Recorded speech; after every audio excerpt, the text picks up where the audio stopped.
Hi guys, আসসালামু আলাইকুম।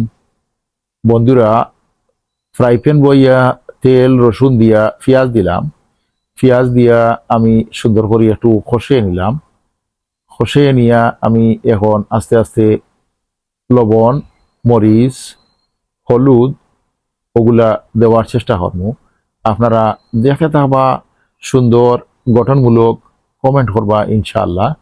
তো আমি আস্তে আস্তে সবগুলা দিতে থাকি, আর দেওয়ার পরে ইনশাল্লাহ বালা করে একটু কষিয়ে নিলাম। আর আমি এইরকম প্রতিদিন সুন্দর সুন্দর ভিডিও আপনারা দেওয়ার চেষ্টা করবো, আপনারা দেখবা ইনশাল্লাহ। আর যদি ভালো লাগে তাহলে আমার ভিডিওগুলা কমেন্ট করবা, শেয়ার করবা ইনশাল্লাহ। তো আমি দেহকা সুন্দর করে বালা করে কষিয়ে নিলাম, কিছু সময় গুড়িয়ে দিলাম, এগুলা সফট হওয়া লাগি। আর যারা নতুন রাঁধুনি টান টান লাগি আমার এই ভিডিওগুলা আমি প্রতিদিন দেই। আর আমার তো ভিডিও দেওয়া প্রতিদিনই কাজ, যেহেতু আমি একটা প্ল্যাটফর্মে আছি, সব সময় আমার সুন্দর সুন্দর ভিডিও দেওয়ার দরকার। আর কিছু সময় পানি দিয়ে আবার গুড়িয়ে রাখলাম। আর দিলাম এখন বর্তমানে টমেটো। টমেটো দিয়া আবার কিছু সময় আমি খসিয়ে নিব। ওদের হানি আমি সুন্দর করে খসিয়ে নিলাম। যারা ভালো ভালো রাঁধুনি টানটানরে আমার ছোট্ট পরিবারের পক্ষ থেকে অনেক দোয়া ভালোবাসা রইল।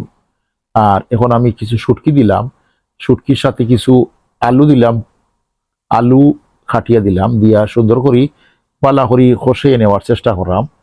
খসাইতে খসাইতে যে সময় দেখ সুন্দর আলুগুলা খসানি হয়ে গেছে আর শুটকিগুলাও খসানি হয়ে গেছে, তখন আমি এখানো কিছু বরবটি খাটিয়ে রাখছি বা লম্বা উড়ি। আমরা এখানো ইটারে লম্বা উড়ি সেও হয় বরবটি ও দেখানি, আমি এগুলা খাটিয়ে রাখলাম। তো দইয়া পরিষ্কার করে দিয়েছেন রাব্বানির আম্মায়। তো আমি এগুলা বালা করি সুন্দর করি রান্না করার চেষ্টা করি। আর দেখানি নিচের গুলা উপরে উঠাইয়ার আর উপরের গুলা নিচে দেওয়াইয়ার যেলা আলুর সাথে শুটকির সাথে বরবটি গুলা সুন্দর হইয়া সিদ্ধ হয় এবং সুন্দর হইয়া রান্না হয়, ওরকম আমি নাড়াছাড়া কিংবা খসাইয়া নি। আর দেখতে দেখতে ভালো লাগা, আর ভালো লাগা থেকে ভালোবাসা।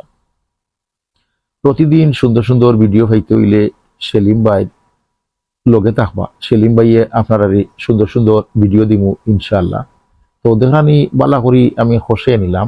যারা রান্না জানেন না তাই তাই ওরকম আমার ফলো করবা ইনশাআল্লাহ। তো আমি প্রতিদিন নতুন নতুন ভিডিও দিমু, আর আপনারা দেখবা, রান্না শিখবা। শিখার শেষ নাই, আর কোনো কিছুর বাকি নাই। তো আমি ইনশাল্লাহ আরো কত সময় গুড়িয়ে দিয়া রানী ফা ফুটিছে, খুব সুন্দর একটা ফা ফুটিছে। মাংস ইয়েগুলা উড়িগুলা আর শুটকিগুলা আলুগুলা সুন্দর ইয়া বালা করে খসানি হইল। যে সময় খসাইতে খসাইতে দেখমু আর পানি বাইরন না, তখন আমি মনে করবো যে আমার কিছু গরম পানির প্রয়োজন। তো আমি কিছু গরম পানি দিমু। ওদের আনি গরম পানি আমি পরিমাণ মতো দিমু, বেশি দিলাম না। জিরার গুঁড়া দিলাম 1 চামচ দিয়া সুন্দর করি, আবার বালা করি একটু নাড়াছাড়া নাড়াছাড়া করিয়া দিলাম। মাশাল্লাহ আমি এগুলা সিদ্ধ হইতে থাকবো। আমি কিছু সময় গুড়িয়া দিব, গুড়িয়া দিলে এগুলা সিদ্ধ হইব। আর সিদ্ধ হওয়ার পরে আপনারা আমি আবার দেখাইবো কিরকম সিদ্ধ হইল। দেখানি অনেক টকবক টকবক করে উতরাইছে। উতরানির পরে আবার আমি নাড়াছাড়া নাড়াছাড়া করে দিলাম। কিছু নাড়াছাড়া করে দিলে কি তো হয়, নিচের গুলা উপরে উঠে আর উপরের গুলা নিচে যায়, সুন্দর হইয়া সিদ্ধ হয়।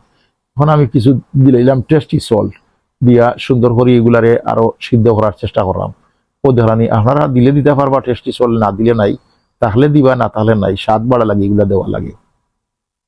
তো আমি সুন্দর করে শুটকিগুলা রান্না করলাম, শুটকি দি, আলু দি আর লম্বা উড়ি কিংবা বরবটি যে যেটা বুঝোয়, সুন্দর করিয়া দেখলাম যে সব কিছু ঠিক হয়েছে। মাশাল্লাহ রান্নাগুলা অনেক সুন্দর হয়েছে।